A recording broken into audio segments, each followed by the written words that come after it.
studying Macbeth, and sort of the paradigm that I have organized for my students is to decide whether this is classic or cliche. A lot of people tell us that we should study Shakespeare, and that's something that we can think critically about, because I don't know if I necessarily believe that either, and I know some of my students have their own opinions on that subject. So the context for learning is, this is going to be in a 10th grade core English class, and the class has a lot of diverse skills and needs. A lot of the students are funneled into honors classes. They also do UW in high school, so they have some opportunities to get college credit that some of the sophomores are taking.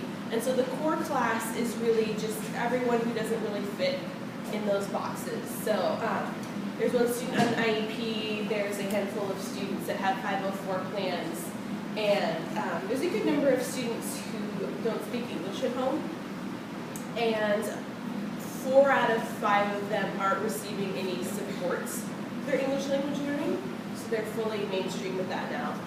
And that's slightly with the way the whole school is, and then just a little bit more diverse and different needs as well. So the school's about 70% white. My class is a little bit more ethnically diverse than that. 30% free and reduced lunch, 5% transitional bilingual, 10% special ed, and then only 1% and 504s in the whole school. But the main issue that I've identified in my class is that these kids just don't want to read. They don't see the value in reading. And one thing I forgot to mention up here is it's a one-to-one computing school. And so a lot of the reading that they do is online, so it's in a different context than they'll be using it in this unit that they're studying Macbeth. And they're also used to reading in sort of short bursts. And even when they have choice reading, I notice a lot of kids messing around on their computers or on their phones, so we really need to get some buy-in to make this unit work. So my idea is, if I want the students to be involved, I'm taking them to a higher thinking level, and I want them to be evaluating this text. So my main goal is that students will define classic in their own words, and then use their personal definition of classic and apply it back to the text as they're reading. So they have a purpose for reading and some basis to go from in that way. And then I have some ancillary goals as well that are going to support them in that. So students will analyze theme, craft, and characterization, pretty standard. That's what the Common Core is asking them to do. And also, this will support this goal, but if students aren't really able to get to that evaluative stage for whatever reason, at least they're getting to analysis and they're meeting that standard in that way. And then in order to meet both of those goals, students will apply close reading strategies. So we'll be spending some time talking about those as well. And the main assessment is going to be a persuasive paper. So that's when they present their personal definition of what they believe that classic is. And then they're going to persuade the curriculum committee for Macbeth's inclusion or exclusion in the next year's curriculum. Whether or not that will have any effect, I don't know if I would be allowed to do that, but that would at least inform me and my mentor teacher in the school to see if there's something that we can do just on a school level, if it's really not working. So this meets NCTE standards 1 and 3 for reading a variety of texts. So they're reading Shakespeare, it's a little bit different than what they've done before, and we're using those reading strategies, and evaluation is called for at NCTE. And then, as I mentioned, the Common Core standards are identifying theme, analyzing characterization, and interpreting figurative and cognitive language. So the assumptions that we're working under are that students have read Shakespearean tragedy before. It's at the school that I'm in and the district, it's Romeo and Juliet. And so if students have transferred from a different district, it's possible that they wouldn't have any experience with this, but it's likely that they're going to have some experience with the structure and finding theme before. They've also used evidence support claims before and written persuasive papers. And the reason that we're hitting this again is because that's on the SBAC that they'll be taking this year, so it's sort of to prepare them for that as well. But they should have some experience with that. It won't be anything new based on prior grades and this year. What I expect is that students are going to need practice analyzing and evaluating text. I don't know that they've gone very far from the surface, and definitely I don't think that they've been put in a situation where they've had to evaluate text, so we're going to be working up to that. And then students will need language support. Just generally with the English English language, supporting the English language learners in the class, and then to understand the particular language of Shakespeare. So we're reading in the original. So the gateway activity, I sort of divided it into two parts. So we have one that's a really general gateway activity, and then the second part that I'm going to present to you is language support that I have planned, and those will both be in the first 2 days. So the activity for the first goal is for students to create their working definition of classic.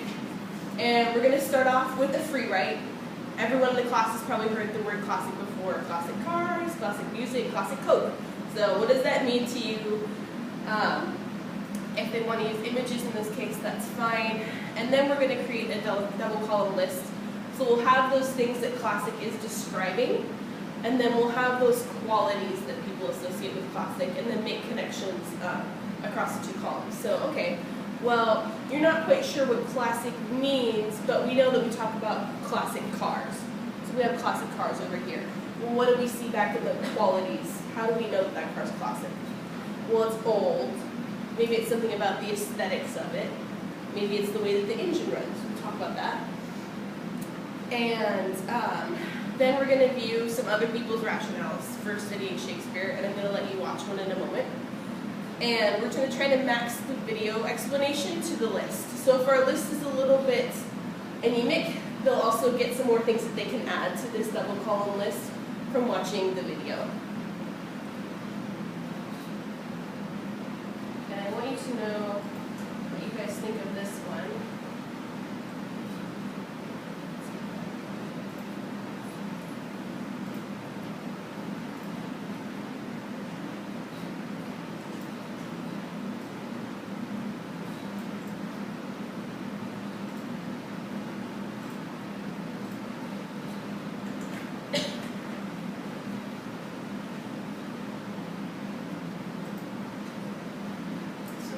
Expert in Shakespeare.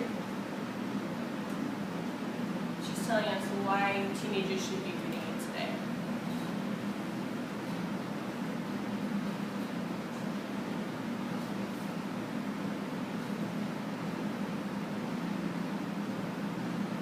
I think Shakespeare's time is a fascinating way of thinking about contemporary issues of race and religion, sexuality, nation, war, about in our contemporary moment. And I feel for students it's a way for them to talk about those issues that gives them a little bit of distance in a way they might not have if we're talking about some racial incident, for example.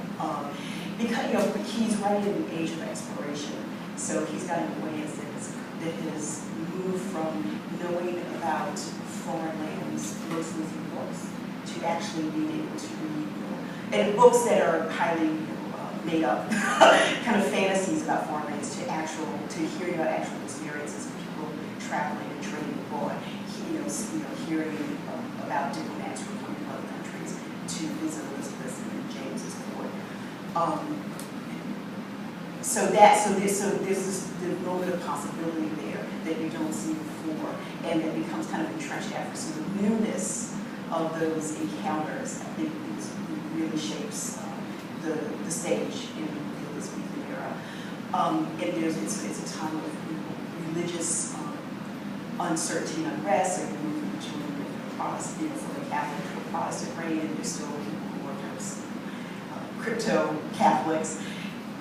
And so religion, obviously, is a huge issue for early modern, kind of a foundational idea of understanding themselves for early modernism. It's really an time.